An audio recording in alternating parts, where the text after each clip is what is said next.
বিচার হবে, উপরের থেকে নিচে সবার বিচার ইনশাল্লাহ বাংলার মাটিতে আমরা করব, নিশ্চিন্ত থাকেন। আর আরেকটা হলো, আমি এখন ইংলিশে কিছু কথা বলবো। We are living in a police state in Bangladesh. Some people have understood it, but yesterday's attack on a peaceful demonstration protesting price hikes in Bangladesh demonstrates the kind of country we live in. We do not have our constitutional right to demonstrate on any issue. And that we attempted to hold a peaceful demonstration at Shohid Minar. The police did not allow that, and we were forced out onto the streets.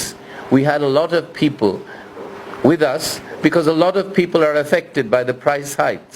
Most people in Bangladesh, they do eat rice, and the price of rice and other goods has gone up to a very high level. And the government is failing to control these prices through bad economic management, through total incompetence. Some people call us the opposition, but we are not the opposition. We are the resistance to a fascist dictatorship. Just like in France, when France was occupied by the Nazis, the people who fought against the Nazis were called the resistance.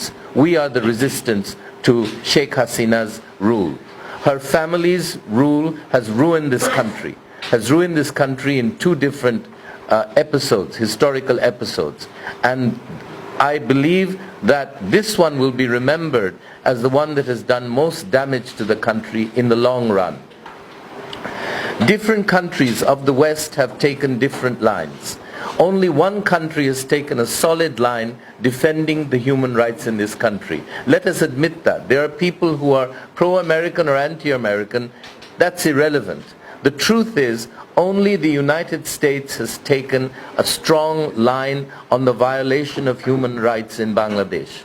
There are other countries, Western countries, very well-meaning, who deplore violence, who deplore election rigging, who deplore vote fraud, but do nothing about it. They deal with a fascist, illegal regime. They deal with them quite happily for commercial purposes. One government, for example, a representative told me, we prefer constructive engagement. Constructive engagement with whom? With terrorists? With murderers? With torturers? With looters of the country? What constructive engagement do you expect? And we completely condemn those countries that take this soft role towards this illegal regime. All countries of the world should recognize this is a pariah regime, just like North Korea, just like Myanmar.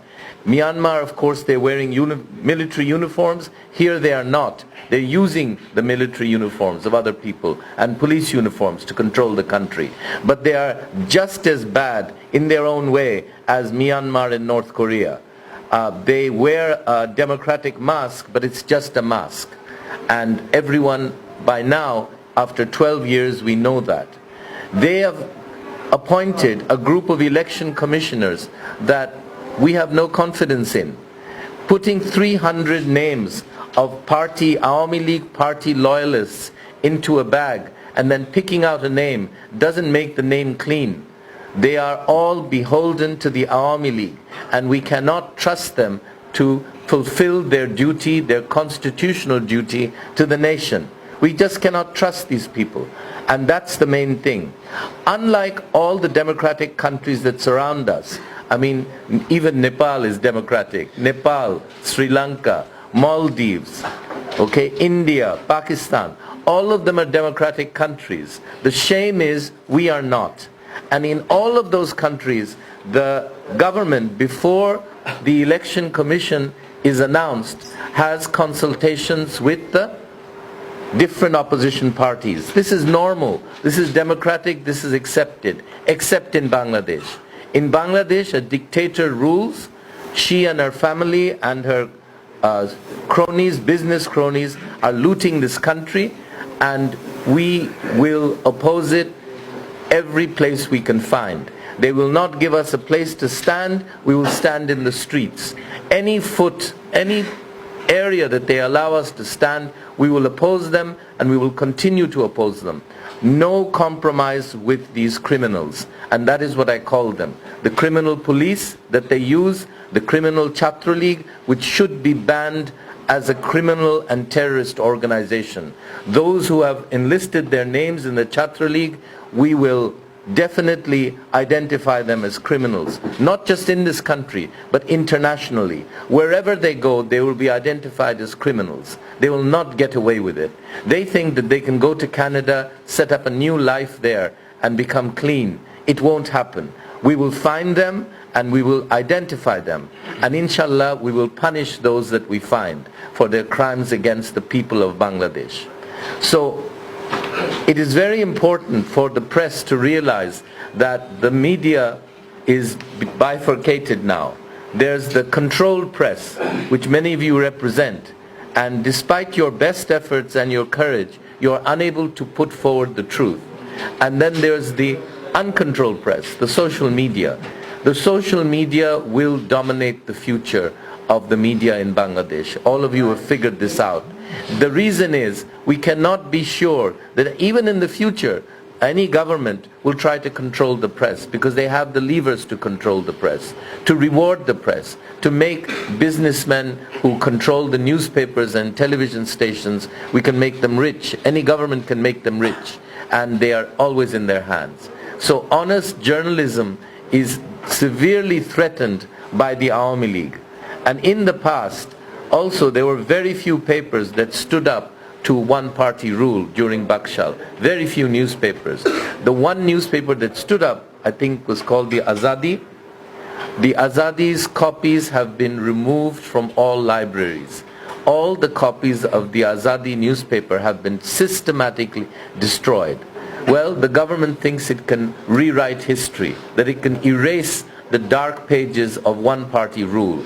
I promise you they will not be able to do so. And in fact, their misrule and their propaganda about the liberation war and who fought in the war and what role they played in the war is going to be overturned, and overturned very soon. You are not going to have to wait very long for the overthrow of this government, inshallah. But our people must stand firm and they must show courage. It is a scary thing to face people with guns and sticks and iron rods. It is a very frightening thing. I've done it a few times, and I'm always impressed by my fellow leaders. They willingly throw themselves into the battle. Sometimes people have to take a risk. Getting freedom, we cannot get freedom for our country. We cannot just have it handed to us on a plate by the United Nations or the United States. We have to fight for it, and we have to fight for it with these hyenas. If you're not willing to fight for your freedom, it isn't worth much, I promise you. It's not going to be a real freedom. You fight for it, you earn it. And I urge the people of Bangladesh to support those who are fighting for freedom, who are taking risks, who are in hospital today because of the fight for freedom. Please support them. It's vital that you do. Just kind words about them is not enough. So with these words, I will end my speech here. But it is intended for all of you and also for our friends abroad. Those who are living in England, in Canada, in the United States must write to their public representatives and call on the liberal parties of the world to support freedom and democracy in Bangladesh. What do I mean by liberal party? The Liberal Party in the UK, it's a simple one. The Liberal Democratic Party in Germany. Write to them. They will help, because injustice anywhere is unacceptable to these